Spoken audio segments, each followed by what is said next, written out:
A Day in My Life as a Public School Teacher After Mental Health Break Edition. Wala nang babalikan. Iba kasi pilit bumabalik. Kahit alam na nilang mali, pilit binabalikan. Okay na. Let me see those who are done. Wait, kain na tayo. Tara na. Ano? Let's go. Ay, pag naging 100 din sa 2, 3 go.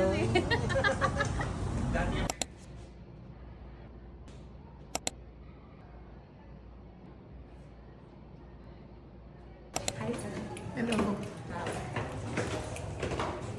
Okay, instead of saying present to me, you will instead say or mention the things you have done during the mental health break.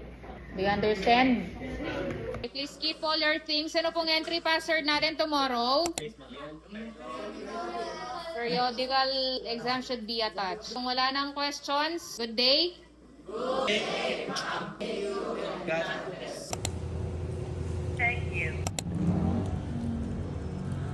Hanggang sa muli mga ka-eme, paalam!